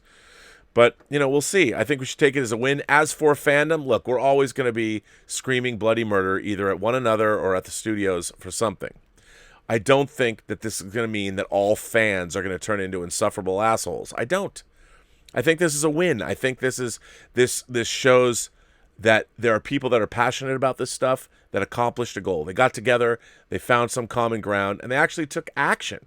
I mean, remember, it's not the screaming or badgering people on Twitter that did this. It's the fact that you put up billboards, and if you're effective in your views or ways of presenting things, then you get things done. And I think this did. I think that's really interesting that this kind of thing happened.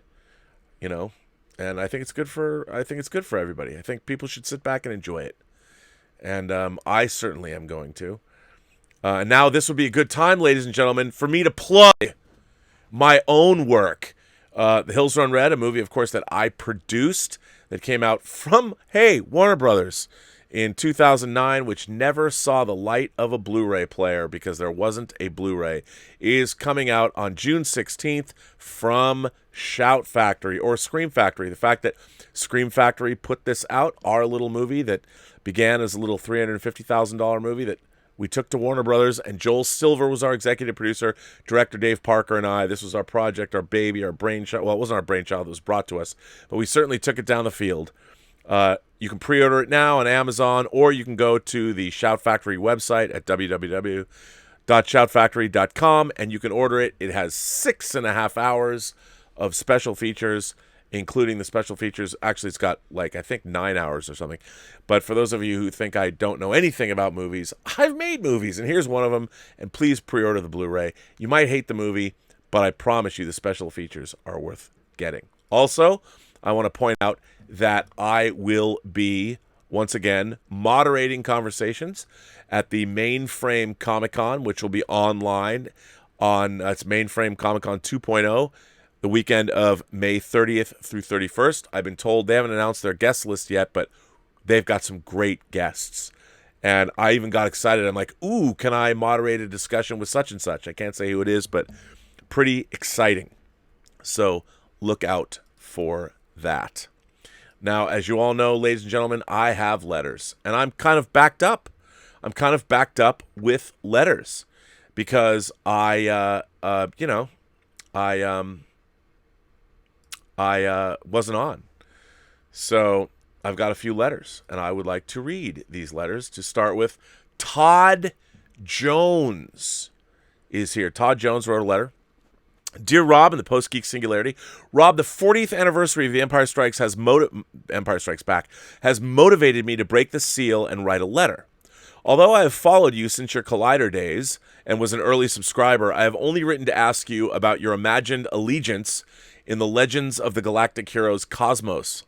Apparently, you are the Yang Wen Lee of the Post-Geek Singularity. It was a difficult question, as you are asked to choose between two complementary models of excellence, born from two contrasting models of corruption, and that's what makes Legends of the Galactic Heroes great. But I digress. By the way, for the record, Legends of the Galactic Heroes is absolutely my favorite Japanese anime of all time, despite the fact that I'm wearing my Cosmo Navy t-shirt from my beloved Space Battleship Yamato 2199. I was 3 years old when Empire was released, having been born in June of 1977. I have vague impressions of my experience in the theater. I remember being excited to see Luke on Hoth, being afraid of Yoda, and in existential dread with the presence of Vader. People underestimate how frightening Vader was, as his image is so ubiquitous, and his redemption and general behavior in Jedi so softened his edges. One of my fondest memories was that of seeing Lando Calrissian on the docking bay on Bespin. He looked like my father, and Bespin felt like my uncle's nightclub. It was important to have just a little more familiarity in the galaxy far, far away. It made the story ring true. Rob, they call me Dr. Jones. I started rhyming as a teenager in Springfield, Massachusetts, and cut my teeth as a beat maker and producer in New York. People would come to my lab for the medicine, hence the name. But it goes deeper than that. If you and the Post-Geek Singularity would indulge me, and we will, sir. My older brother was my living Star Wars encyclopedia. He had the first wave Kenner figures and several records and storybooks. He had traveled to and returned from these fantastic places, and thus was the expert. I remember asking him a question that would change the course of my life and certainly color my experience of subsequent Star Wars, especially the sequel trilogy. I asked him, since there is the dark side of the Force, the Jedi use the light side to fight it, right? No, he responded. There's only the Force, and the Force is good. The dark side is the dark side of the people who use the Force for their own quest for power. As you've talked about several times on Robservations, leaving room for mystery is an essential component of the finer works of the imagination. When composing, you often leave things unresolved or suspended, allowing the listener or viewer to invest, to actively co-create, even if it is simply imagining the next chord or drum fill. So in the earlier mid-'80s, it was perfectly reasonable for a neighborhood of kids to chew over the roots that Yoda left for us. At that time, we thought, for perpetuity. And my brother's answer, I submit, is the correct one. It is a materialist's or positivist's view that a balance is a static proposal, equal parts good and bad. A more mature view understands that this balance, the balance, is inherent and known through its patterns of transformation. Rob, I know this because I had my own Yoda. After graduating from college, I worked in New York City for Mayor Giuliani, believe it or not.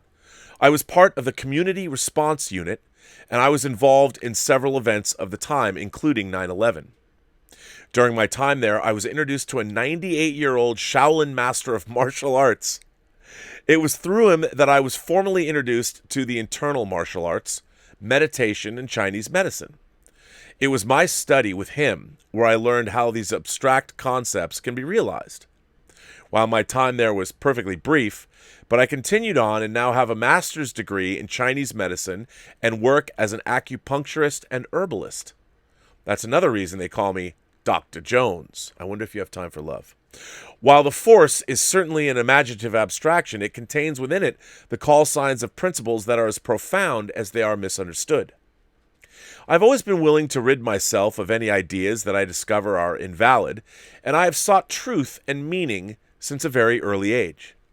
While I didn't seek out making the Force real, I did seek out that special personal evolution propelled by ritualized internal exploration matched with strenuous physical practice. My life's work is in no small part an outgrowth of Dagobah, where Luke learned to hone the practices of something utterly impractical to make probable something dismissed as impossible. There are skeptics, some curious and others violently dismissive, but I welcome all.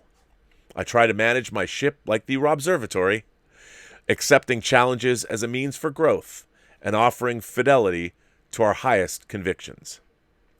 I could go on for days, Rob, but it is the lazy, callous, and unintelligent approach to the undergirding theories, both in Star Wars and Trek, that leave their successors wanting. They lack integrity, not to the image, but to the substance.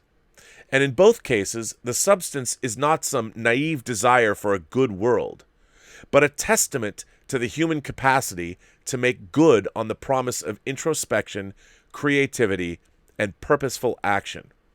The consequences of dividing the Force in half and making evil a permanent fixture precludes any conception of a meaningful triumph over evil, in the world or in our hearts. It makes all works toward good futile, mockable, and vain. And who does that serve, Rob? Who does that serve? Needless to say, I'm the only Force dyad I'm dealing with is that of Needless to say, the only Force dyad I'm dealing with is that of Yang Wen Li and Reinhard von Lohengram. Again, if you don't know Legends of the Galactic Heroes, and you should, because it's the greatest space anime ever, you'll learn who Yang Wen Li and Reinhard von Lohengram are. And please, if you've ever wanted to not go into something and be spoiled, if you ever get a chance to find, and I don't mean the new Legends of the Galactic Heroes, the remake that was done a couple years ago, you must go back and watch the entirety of the original OVA series. It's 110 episodes, not the sequel series or whatever it's called, the prequel series. It's the original Legends of the Galactic Heroes. You got to watch that. It's 110 episodes. It'll blow your mind. Thank you for all you do, and my best to all. I do have a sincere request. Many years ago, I wrote a song called Bespin. Never ran with it for many reasons, but it is a fan favorite. Knowing how much of the patron saint of sweat, John Schnepp, loved hip-hop, I wanted to send him this track. Well, actually the whole EP, but this track in particular. I procrastinated and postponed until it was too late, and for that, I have regrets. So on the anniversary of The Empire Strikes Back, I ask you, Rob, and the Post-Geek Singularity to please give it a listen. Maybe our collective dreaming can reach his Force Ghost, and all will be right. The song is on Bandcamp, and here's the link. Again, this is from Todd Jones, Dr. Jones as he is called, and this is his track, Bespin. Here you go. It's in the live chat. There is the link. Enjoy. Thank you. Until next time, brother, Dr. Jones.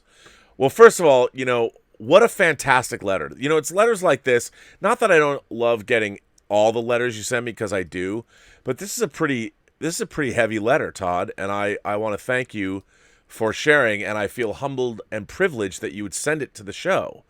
And I've been getting it's funny, I've been getting that a lot lately from people. I am constantly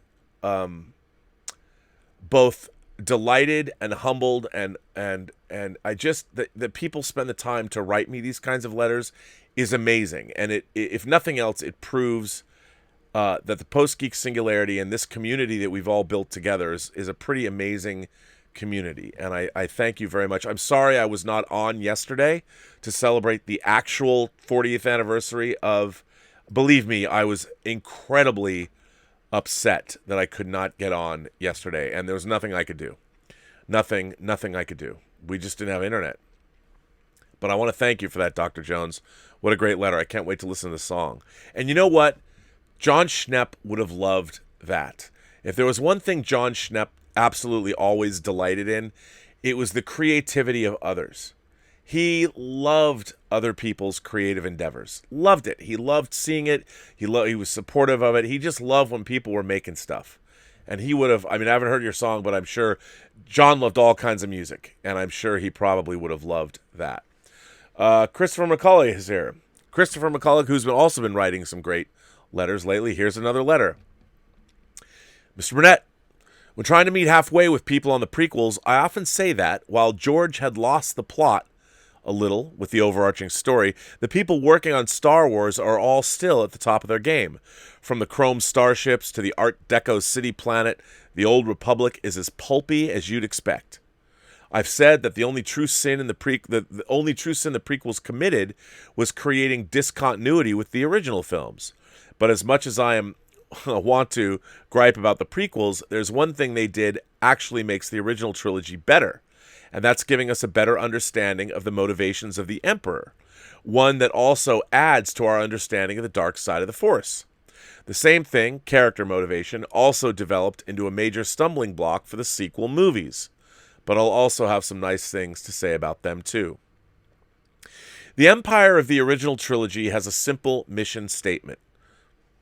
Bring order to the galaxy. Rule through fear, be the ultimate power in the universe. It's not complicated, but it suffices and is believable. But the aims of the military are mundane compared to our mystic main players. The Emperor, in the midst of the Empire's rebel pursuit, is only interested in a disturbance in the Force. The Jedi could destroy them, but the prospect of turning the son of Skywalker to their side is enough to risk that fate, which indeed occurs. But why? The motivations of the Emperor never really understood because we little understand the Force anyway. It doesn't become an issue, but in the confrontation between Luke and the Emperor and Jedi, it's difficult to extrapolate what victory for the Emperor looks like.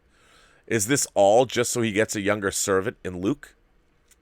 Have you noticed that the wise Jedi of the original trilogy have a serene indifference towards death?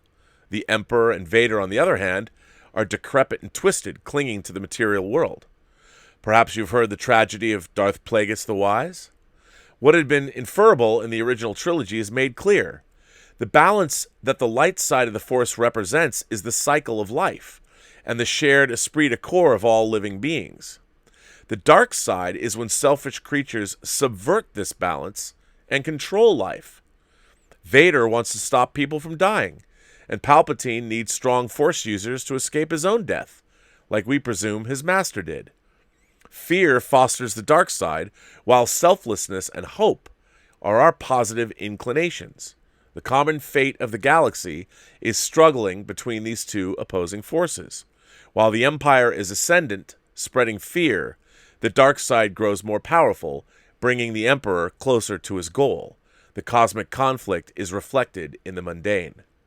The EU already tried its hand at answering these questions a few times before the prequels, Dark Empire especially, but they always had to deal with the canon retroactively, as George reserved the prequel era in his early on. And while the fall of Anakin in the prequels falls flat to me, I'll always prefer my pre-prequel version of Palpatine as some ancient wizard god emperor. The prequels did add to the canon of his motivations and the mythology of the dark side. The same cannot be said of Snoke or Kylo Ren. As was our common fixation, the questions of who or what Snoke was and why Ben Solo turned to the dark side were of great interest to the Star Wars community. Establishing motivations for them was equally paramount, considering what we'd already seen at the end of this saga in '83. While the motivations of our Force users can be beyond mortal ken to a point, what was as big a non sequitur was the First Order. Why do they exist? Where do they come from? They're apparently not the Imperial Remnant, which played such a big part in the EU. They're small enough to not concern the New Republic, but powerful enough to take control of the galaxy with ease. How convenient. Then again, as Marx said of a different empire, history repeats itself, first as a tragedy, then as a farce. But this is a letter about good things. The two most interesting things to me in the Disney era both appear in the side stories, where we get a glimpse at the forever war of the Imperial era in Solo's army career and a city under Imperial occupation in Rogue One's Jeddah. Star Wars is often accused of making the universe smaller by having locations and characters reappear, but in these two instances I found tantalizing glimpses at the avenues of storytelling possible. I try to be a little academically detached with my criticism of Star Wars. I've talked before about how a lack of that kind of dispassionate analysis is what turns me off to most fan discourse. There's a lot I do like in the prequels and the sequels, but the internet doesn't always make it easy to get that across and that kind of nuance. Thanks to Willow's prequel story for helping me make this one. Christopher slowly closing in on his defense of Return of the Jedi, Rob. P.S. Last Star Wars letter for at least a month. Honest. Well, Christopher, what I find interesting is you've touched on something that I've always wondered about too, which is, what does the Sith want?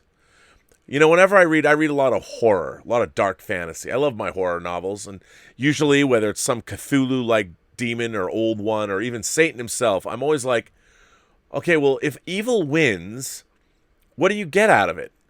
Are you going to, pay for public education? Health care for all? Do you just want to take all their souls? And if you take everybody's soul, well, then what are you going to do? There's going to be no more souls left to take. I mean, isn't the whole fun of it that human beings are, the human folly of existence is that it never goes away and that you'll always be able to, fuck with people for the rest of time? And I felt that way about the Sith. What do they want?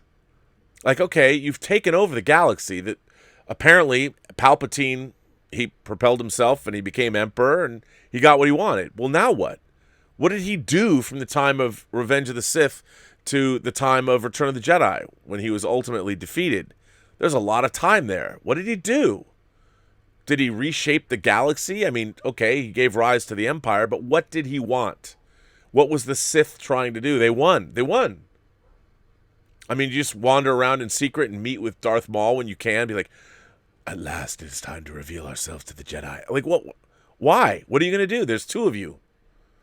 But, I've always wondered about that, but that's really interesting. I love this assertion that you make, this assertion that you make that that Force users, dark side Force users, are looking to prolong their own lives, whereas it's the balance that life brings to the Force that the Jedi are interested in. They're not afraid of losing their corporeal bonds to the Earth or to the universe because they realize they continue on in the living force, which I love. I think that's a great idea. I like how you put it that way. I think that's definitely something that's worth considering. Again, Christopher, a great letter, and I want to thank you for that, and thank you for writing in. Omar94 with a quick one. Hi, Rob. Just curious, but what happens at a movie premiere, whether it's in LA, New York, London, etc., when the movie does not end up being that good? For example, if you went to the world premiere of a movie that didn't get the best reviews, like Josh Trank's Fantastic Four, how do people react? Do they just say nothing or do something else? I ask because audiences at the Cannes Film Festival have a reputation for booing and walking out of the theater if they don't like the movie. I'm not sure how audiences react for premieres outside of Cannes. Thanks. Live long and prosper. Omar, what a great question. There's a simple answer to that. I'll give you a simple answer. Nobody in LA tells the truth. And when you go to a movie premiere and it becomes like, I went to the world premiere of The Last Action Hero. And I think everybody was pretty underwhelmed by the movie. We all thought it was going to be great. Everyone knew about the production problems. I actually talked to James Cameron at that premiere.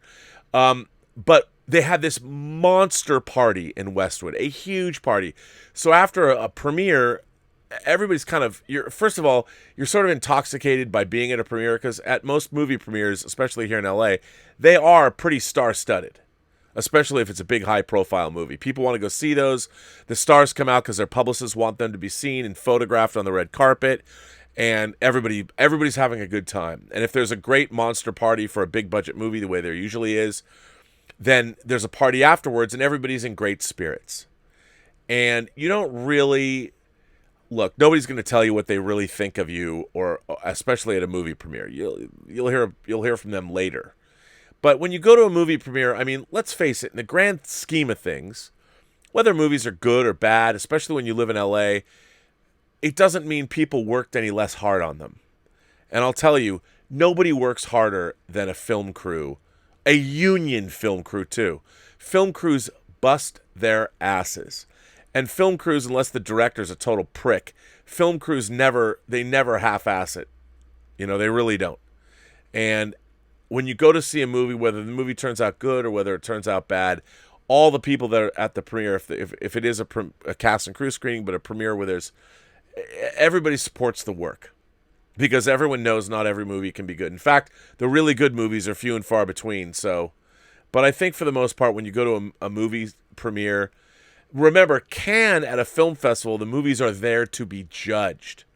But at a movie premiere, it's not so much judgment, because it's not competing in a festival for anything. It's when you go to a premiere, it's really a sense of accomplishment. Everybody that goes, it's yet another movie, another big movie that was launched. It represents the work of many, many people. It represents the studio that made it, everybody who's ever known anybody at the studio who's ever made it. So it's a big deal. So every movie premiere that you have in Los Angeles or that you go to, it's really a celebration of the entire movie industry. The glitz, the glamour, and all that. If the movie is not good, that's always a bummer. But for the most part, when you go to movie screenings, or when you go to movie premieres, it's more celebratory than anything else. I mean, it really is. So, yeah. Here is a letter from Ian Samuels, ladies and gentlemen. Ian Samuels has written in, Rob and fellow Robservationists. So here it is, as promised, my Apollo 18 letter. Apollo 18, wow. The movie starts with a card that informs the viewer that the following is declassified footage. According to NASA, as Apollo 17 launched, they made the decision to scrap the planned Apollos 18, 19, and 20. But then, according to this movie, Apollo 18 is back on, but for the DoD, the Department of Defense, a top-secret mission to the moon. The crew, Mission Commander Nathan Walker, the Neil Armstrong of this crew, Benjamin Anderson, the lunar module pilot, the Buzz Aldrin of this crew, and finally John Gray, the command module pilot, the lonely Michael Collins who had to sit in the orbiting module. They are informed that Apollo 18 is a go, but they cannot tell anyone about it. So they make their way to the moon without incident, and Gray is left in the command module as Walker and Anderson make their way to the lunar surface. They go out for the first moonwalk and suit up for the first of the DoD listening devices they have been tasked to set up. As they settle in for some sleep, they're disturbed by noises and radio interference. They call it into Houston, but are told it is nothing to worry about. This is the first point where, as the viewer, you begin to feel that you can't trust what ground control is telling them. The fact that DOD is involved makes you nervous, but at this point you think, oh, fuck, what are they not telling the astronauts? So they set up a second listening device and decide to do some exploring. They discover, to their surprise, a Soviet lander, proving that the Russians had also gone to the moon. One checks out the Soviet lander and one follows the footprints, and the lander's in working condition, but the footprints head into a dark crater which is really cold, and they discover the corpse of the cosmonaut. But when they return to their lander and set up in their hammocks again to sleep, they are still hearing noises. I'm not going to reveal any more of the plot. Suffice to say, this is great sci-fi horror. Is it as good as Alien? Probably not, but it's different. Alien is set in the future, so there's a certain amount of disconnect due to that, even though we do connect to the characters. Apollo 18 is set in our world, in a possible history. We know about the moon landings. We know what happened to Apollo 11 and Apollo 13, so setting this with the crew of an Apollo 18 gives it a grounding in possible reality. But within this story, they managed to fit in aspects of suspense horror, infection horror, creature horror, as well as the horror of the unknown. Even the use of found footage horror, in this case using Declassified as a clever version of the found footage horror genre. The movie's beautifully paced. The actors are incredibly believable in their roles. I love the use of declassified footage instead of the almost cliched found footage. It looks real, which is what, for me, makes it as truly and scary as it is. For anyone who is an Apollo program fan, a fan of the Apollo 13 film, or a fan of realistic sci-fi, a fan of horror, a fan of found footage horror, to be very honest, every member of the Post-Geek Singularity should watch this movie. You will not be disappointed. Thank me later, Ian Samuels. Well, Ian, thank you for that. You know what? I've always wanted to watch that movie. I've never watched that movie.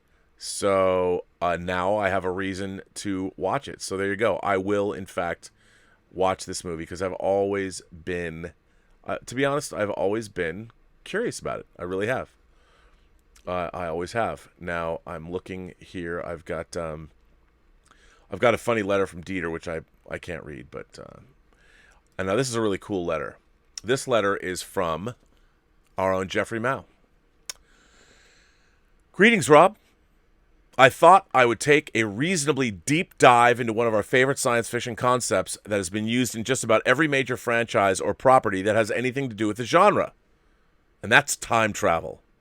We all love time travel, as we love many of the other concepts of sci-fi, because it simply provides an avenue to explore our interest in things that are in reality impossible now. Things like faster-than-light speed travel, interstellar exploration, and alien encounters, human-machine integration, the list goes on. Time travel, though, has a certain appeal and fascination for the imagination connoisseur. Who wouldn't want to explore a favorite era in history, meet a famous person from the past, or meet one's own ancestors, or go into the future to see how things turn out? Time travel is usually, though, never utilized for a leisure activity in such genre work, but rather as a way to get the story moving, instilling it with drama, suspense, and tension. So let's start off with some ground rules about time travel. Let's define time travel as such. Okay? Any method, process, or technology that allows a traveler or travelers to traverse a selectable period of time, both forward and backwards, instantaneously or near instantaneously, with respect to the traveler's perception. There's the possibility, but not requirement, that the traveler may then return to his original time. There have also been examples where the traveler is able to emerge from a location different from his origin, although this is not consistent. There is usually an additional power or technology which allows this. However, the issue of location control for time travel is a thorny one, of which I will bring up later when I conclude the letter. So using this definition excludes examples of figurative forward time travel where a character emerges from a form of suspended animation decades, sometimes even centuries later. We've seen this with Ripley in Aliens, John Spartan in Demolition Man, and several characters in Star Trek, most famously Khan and his followers. I would also wish to exclude acts of God's form of time travel, as that usually becomes murky. Did the characters actually go back in time, or was it some extremely elaborate imagined pocket universe? Like, for example, Q clearly doesn't take Picard back in time to see himself as a young man getting stabbed in the heart by the Nausicaans, so I would say these don't count. We're only going to consider time travel that has some kind of clear technology or method to it, so that we can apply clear rules and be able to create theories about how time travel works. So when we talk about how time travel works, we can be specific and say that it means, how does the time machine or its equivalent work to send our travelers through time? But rather, I think the more important answer is more philosophical. For example, what is actually meant by traveling through time? Although I will say that if we're considering methods of time travel, the kind that we most often see is one where the traveler uses a device or vehicle that stays with him. This would allow for a way home, unlike the one-way trip in Terminator. This method makes less sense to me in that how does the machine actually know where to send you? How do you get to the other end? It's much like the transporter sending you to some place that it doesn't have a line of sight to. Having said that, let's think about what we actually mean when we go back in time, which we tend to see more than going into the future for the time traveler's first leg. Does one travel to his own past, or is it a branched-off timeline, so that any events that alter the timeline have no effect on the traveler's original timeline? The theory of traveling into one's own past is problematic in several ways. Not just a thermodynamic problem, but that your body as a combination of matter and energy did not exist in that form however many years in the past. But rather that you can run into the grandfather paradox. You could kill your ancestor and thus prevent your own birth, or otherwise cause an event that produces enough disruption to alter the timeline such that the new future seriously diverges from your own. Therefore, the challenge in stories that utilize this theory is to make the protagonist put the pieces back together enough so that his timeline is preserved for the most part. This type of time travel story is usually the fix what you accidentally broke concept, made most famous in the Back to the Future trilogy. There's a flip side, which is the stop a character from altering the past story similar to City on the Edge of Forever, or the Fantastic Four arc where they have to stop Nick Fury from assassinating Hitler in 1936. Both types of stories still work on the idea that there is one timeline and it has to be maintained and cannot be altered. Now, there is also the interesting corollary to the one timeline, where you have the past somehow being unable to be altered, and that no matter what happens when a traveler goes back in time, he will inevitably do something or cause something to happen that sets the timeline straight. This suggests an immutability to time, or rather, the past. However, to contemplate the force at work to ensure this is a bit mind-boggling, as if there was a higher power governing time. Since I like to avoid the concept of a higher power, it makes this type of time travel somewhat distasteful for me as it produces paradoxes. I can think of the most obvious being Kyle Reese going back in time to become John Connor's father. Clearly, this is the time loop version of time travel, but when did the loop start? I don't know that anyone has a good answer or could even try and formulate one. It's much like the chicken and the egg question. The other version of time travel that we have is one of the heist or the mission, where our protagonists have to go back in time to acquire something from the past that is not available in the present to deal with some problem. We see this with Star Trek IV: The Voyage Home and Avengers Endgame. Of course, it was Endgame that has now popularized the split timeline concept of time travel, where you are now able to kill your grandfather because you're in a separate timeline or reality, but in the same way you would be unable to alter the future of your own timeline by preventing a past event. Needless to say, neither movie handles the concept fully well. Star Trek IV doesn't even focus on the theory, but it's implied nonetheless. They are rather casual with the implications of removing two whales and a human from the past and bringing them to the future with no consequences or consideration. Endgame does say that what was taken from the past, the Infinity Stones, must be returned to the point of their departure. This is only done, however, because the Ancient One says that if the stones are removed, there would be dire consequences to the integrity of their reality and the fabric of space-time. The usual stuff. On the other hand, though, would not Thanos' destruction of the stones have had a similar effect? Now then, let's talk about the two parts to time travel, the departure and the return home. I find the idea of the return home much harder to think about than the departure. Sure, nothing about time travel is easy, but I think it's easier to accept one being able to travel back in time. But if the trip is into the past, then how exactly does one return to one's own present, or future if you're looking at that based on the traveler's current time? How does the time machine know what future to go to? Can it even? Because if you go with the one timeline versus multiple timeline theories, both cause problems in the return home. With either theory, your travel in itself has done something to cause a significant change. If you go with the multiple timeline theory, then you travel back into the future of that new timeline, not the one that you left, and things will most certainly be different. The new future you created may not have even resulted in your birth. In fact, it's possible that you could see your own self in that timeline because the new timeline self would not have gone back in time. Would you then have to kill yourself and take his place? How would that help since your experiences and memories are completely different? Right now I'd like to interject and say everybody should see Shane Carruth's Primer and get back to me. This to me is one of the fundamental issues with explaining how time travel works. How do you know you will return to your point of departure? Just like the Millennium Falcon flew through hyperspace to where the computer said Alderaan would be, when you got there, the planet was gone.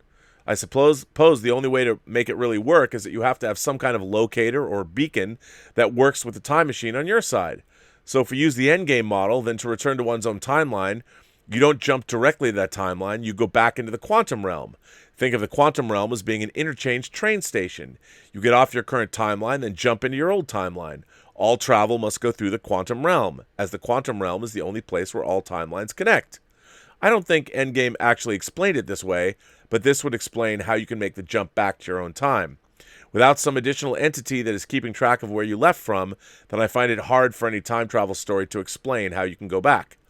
In conclusion, I'm going to play the proverbial party pooper and explain why time travel just can't work at all, period. That is the problem of location. It's not just important in real estate. Even if you could send yourself back in time, you cannot send yourself to the location that you left from, because that location is moved in space. Just as the Earth rotates, it orbits around the sun, the solar system orbits around the galaxy, and the galaxy also moves. So the Earth is nowhere near where it was at any point in the past. If you go by some kind of universal coordinate system, unless your time machine can also teleport you, then sorry, no time travel unless you're a subatomic particle and you are jumping in time for fractions of a second. Then a time machine would almost certainly send you back to the middle of space. So it was a long letter. I hope you liked it. Time travel is so head trippy that there are some things that I didn't even get in this letter because it would take too long to articulate. Maybe for another time. I'm thinking a whole letter would be needed just for Days of Future Past. Thank you, Jeffrey Mao. Well, Jeffrey, or as you like to call yourself, the chairman, I want to thank you for that. What a cool letter to get. So yeah, thank you. Thank you very much.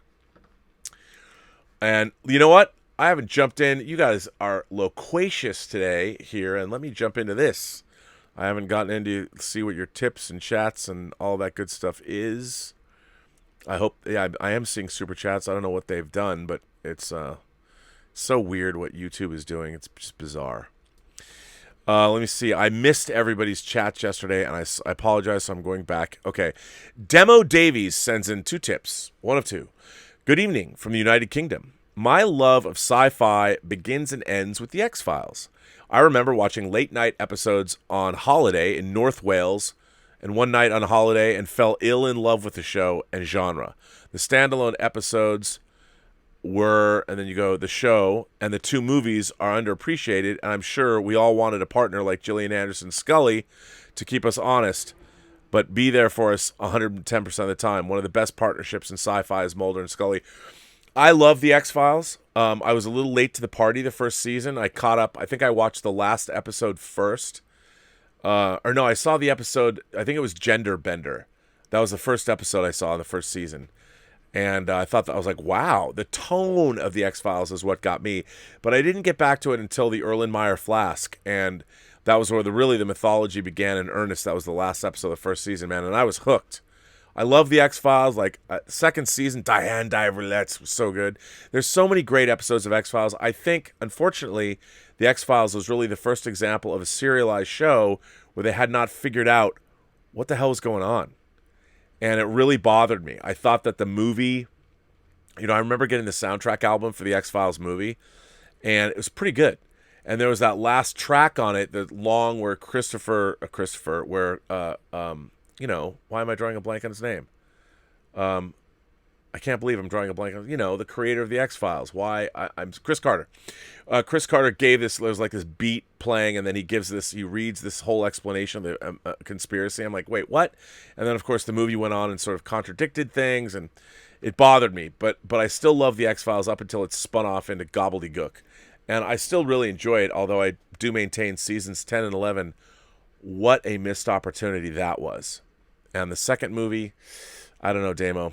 I don't know. But you know what? I like that you like it. And I do, so many of those episodes are great. And the standalone episodes became much more more palatable than the mythology episodes were. So it was good stuff. Good stuff. Dieter's here. Rob, there's only one way to rock. And there's only one way we could reach a triple fandom event. After changing the design of Sonic because of the fan shitstorm, now The Last Jedi, The Snyder Cut has become real. Only one thing remains. Come on, Disney, give us a sequel to Alita. See, to me, that would be a great use of fan effort. I liked Alita. I'd like to see another one. Dieter, I'm right there with you, son. I am. Calvin Bose says, have you seen Rocky Horror Picture Show in the theater? Yes. Tell me about what you thought if you did. I've seen Rocky Horror Picture many times in the theater. The first was at the Neptune Theater in Seattle, which was a landmark theater. You know, I liked Rocky Horror Picture Show, but when I first saw it, I was a little perplexed by the film itself because I didn't love the movie. I mean, I liked the music, but then I realized that it wasn't so much the movie, it was the people that identified with those characters, and it certainly was a strange thing. But the more I saw it, I probably seen Rocky Horror about 10 times in the theater, because when I was growing up in the 80s, it was like early 80s, late 70s. Going to Rocky Horror was a big deal, and people were really serious about it. So, yeah, I mean, and then as I got older, I moved to LA, and people were like, I'm part of the Shadow Cast at the Landmark, or at the New Art. And I'm like, the what? The Shadow Cast? Or the New Beverly? No, it was in the New Art. And I'm like, you're part of a company of players that emulates what's happening on the screen? And then I realized it's all part of the same thing, too. So, yeah, I mean, I like Rocky Horror. I own the Blu-ray. But you know what? To be honest, I have never watched my Blu-ray of Rocky Horror Picture Show. I bought it because you have to have it right. Never have watched it. One day I should sit down and watch it on its own merits. I've never seen Rocky Horror outside of a movie theater, to be honest. So there you go.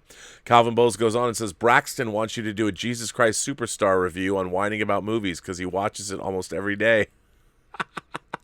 That is hilarious. Well, you say hi to Braxton. I love that you showed him Jesus Christ Superstar. I mean, I used to sing songs from that when I was a kid. I really did. Jesus Christ Superstar and Hair. So weird. Calvin goes on to say, if someone told you they hate films of any one of the following types of films, what would you tell them to see? Western, musical, sci-fi, comic book, and animated. Well, if you don't like Westerns, I would say watch Good, the Bad, and the Ugly. Or watch The Searchers, or watch Unforgiven. If somebody doesn't like musicals, I would say watch West Side Story. Or Singing in the Rain. If someone doesn't like sci-fi movies, I would tell them to watch Close Encounters or recently Arrival. And if someone doesn't like comic book movies, I would tell them to watch Blue is the Warmest Color. Seriously, I would. I absolutely would. It's based on a graphic novel. And if someone doesn't like animated movies, I would probably tell them to watch Grave of the Fireflies. That's what I would tell them to watch. Willow sends in a tip and says, is General Order 24 or a real thing, or was Kirk bluffing? General Order. Hang on. I want to read the exact. Let's see. I wonder if somebody has written down somewhere the actual wording, because I can't remember it. Now, I don't think it. Hang on. I'm gonna read this. It doesn't really say. I don't think that General Order 24 was a real thing. I just don't. But let me see what they say here. This just goes on to General Order. This is not. I want to find the actual wording. Yeah, this is. There's no actual. It doesn't say. But basically, General Order 24: destroy all life on a planet. Essentially. I wanted to find the actual quote or whatever.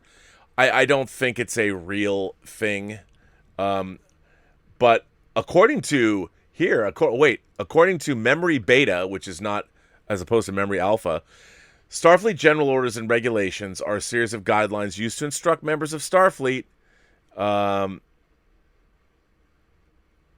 Let's see. Maybe this will have. No, this should have the actual. Okay. General Order 24, an order to destroy all life on an entire planet, given only if a commanding officer deems that a society poses a clear and present danger to the Federation. Now,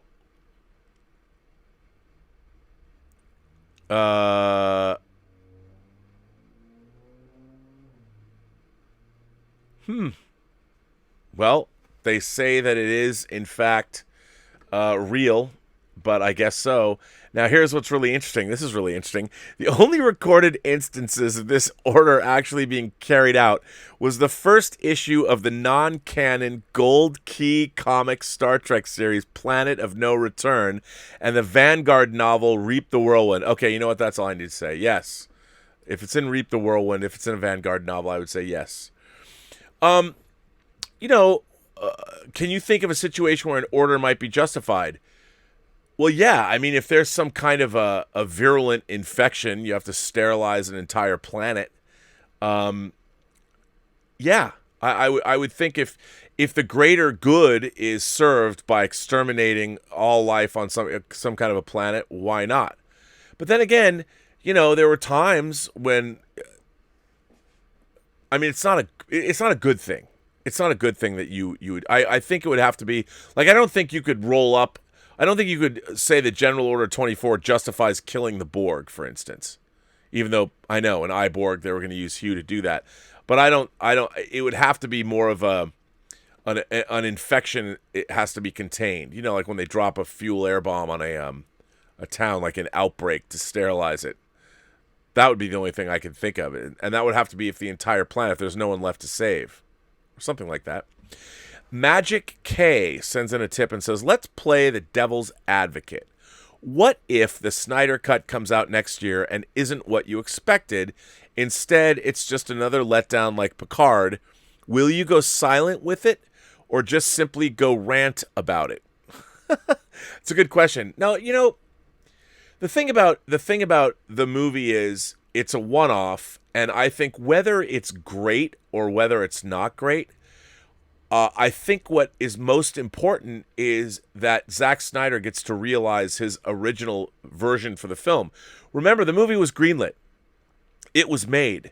So the studio, it was all part of what Zack Snyder was doing.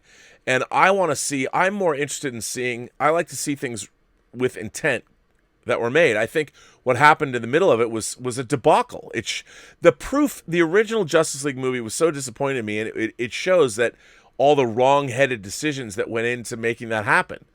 And a lot of it, yeah, maybe it had to do with the tragedy that Zack and Deborah Snyder were dealing with. But ultimately, I think society and our world and Hollywood in general will be more interested to see where that comes from. And to me, Zack Snyder already has Man of Steel and Batman v Superman: Dawn of Justice, so I think it's going to be interesting to see where it goes.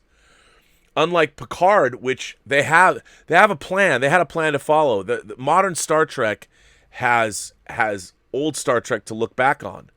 And, you know, talk about Vanguard, they've got literally hundreds and hundreds and hundreds of beautifully written Star Trek books. They've got hundreds of episodes of Star Trek. They got all kinds of episodes of Star Trek to look at. And still, they want to change it all and make it something else, which I'm like, why do that? Emil Johansson is here. Sends in a super chat. Will this lead to more Snyder stories at DC? You know what? Never say never. I think that if this turns out, Zack Snyder has a pretty good track record with Warner's.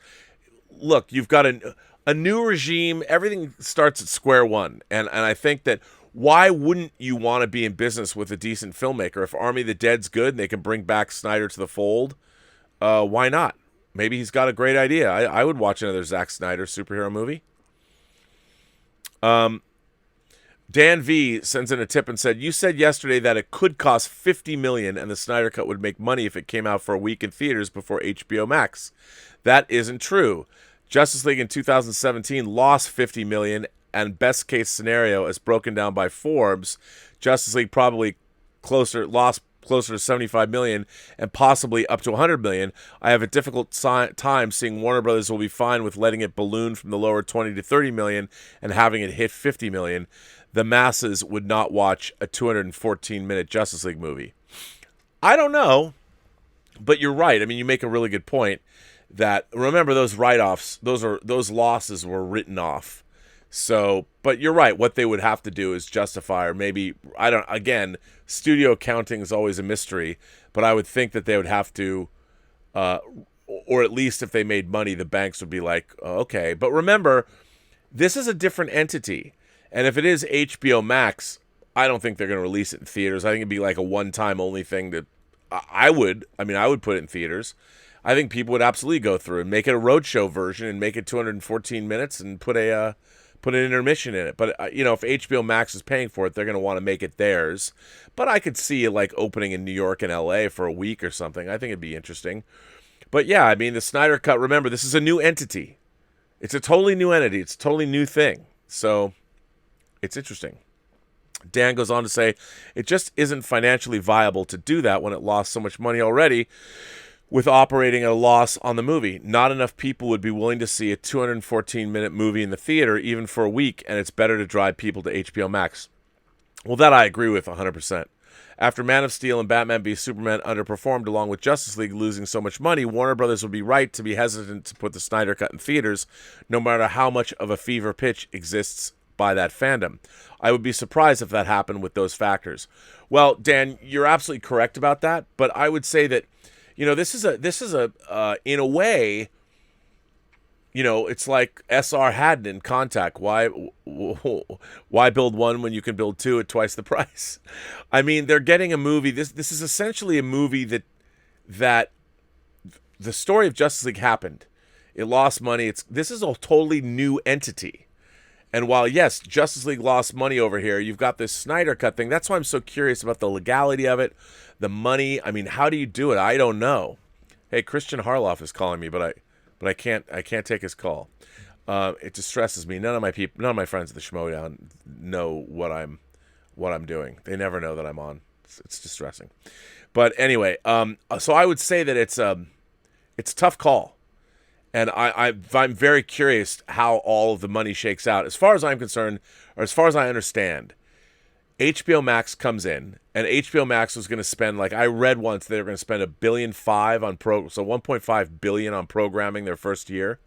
So of that $1.5 billion, they are going to get this prestige thing that only they can get, let no one see, the Snyder Cut of Justice League.